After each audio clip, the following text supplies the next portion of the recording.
Mi chiamo Marco Ponti e sono professore ordinario di economia dei trasporti al Politecnico di Milano.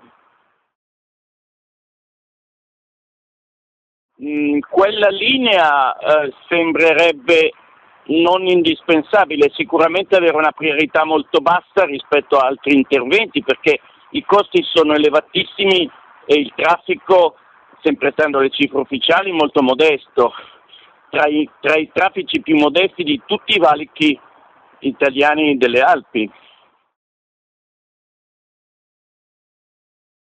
I costi previsti ufficialmente sono per tutta la linea, non solo il tunnel di base, 22 miliardi di euro, ma di solito queste previsioni si dimostrano inferiori ai costi reali. Il caso dell'alta velocità italiana è costata 3 volte tanto quello previsto.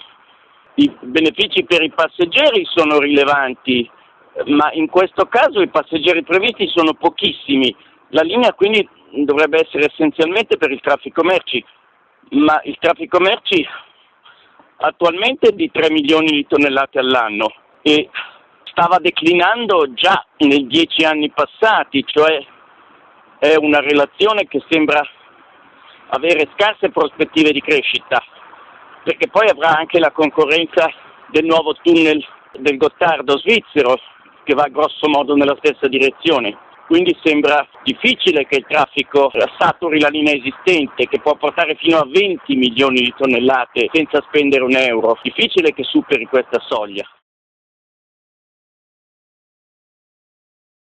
C'è una strana storia che tutto quello che è ferrovia merita un sacco di soldi pubblici e invece la strada che porta il 90% delle merci e dei passeggeri e anche dei pendolari, bisogna ricordarsi, sembra vista come il demonio per ragioni di inquinamento, ma questo non ha nessun senso tecnico, nemmeno dal punto di vista ambientale.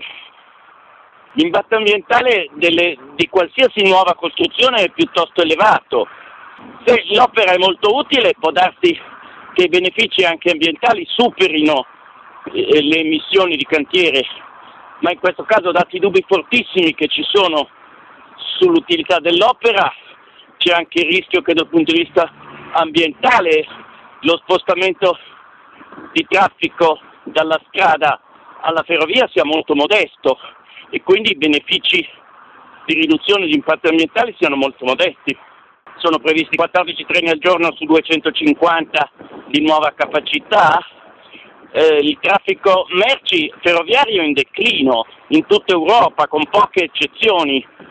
Anche in Francia è in forte declino il traffico ferroviario, perché le cose che produciamo non sono beni primari, cioè mattoni o legname o carbone, quelle cose che andavano in treno 2 secoli fa. Oggi produciamo vestiti di Armani e microchips che mettere sul treno è pressoché impossibile.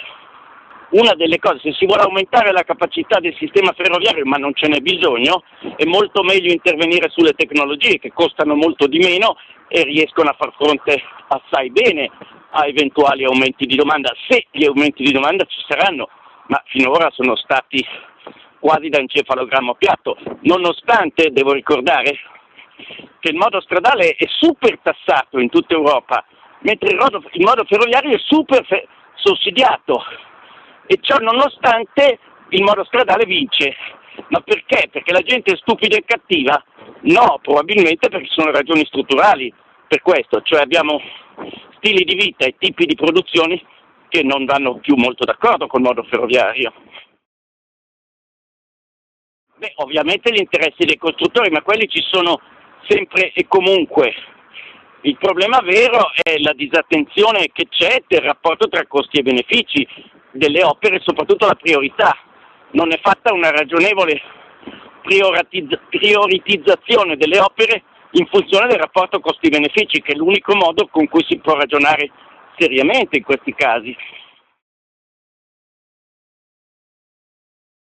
Certo, intervenire dove c'è tanta domanda, cioè nelle aree dense, nell'area metropolitana e nelle aree urbane, dove la domanda è tantissima, e intervenire con tecnologie e manutenzione, per esempio, che sono molto più urgenti e molto meno costose. modernizzare e mettere in sicurezza soprattutto la rete stradale, dove viaggia il 90% del traffico e continuerà a viaggiare il 90% o l'85% del traffico nella migliore dei casi. È un mito quello dell'intervento in ferrovia, è costosissimo e porta pochissime merci e pochissime persone in proporzione ai costi che pagano i contribuenti, mentre i costi della strada la pagano bene o male chi viaggia. Ma a me dei falsosini non frega assolutamente niente se l'opera fosse utile, ma siccome l'opera è probabilmente inutile, in questo caso hanno ragione. Se l'opera fosse utile dovrebbero starsene zitti e prendere le loro compensazioni, se fosse utile al Paese, ma ci sono fortissimi dubbi che questa opera sia utile al Paese e questi dubbi sono molto generalizzati, molto di più di quanto si pensa.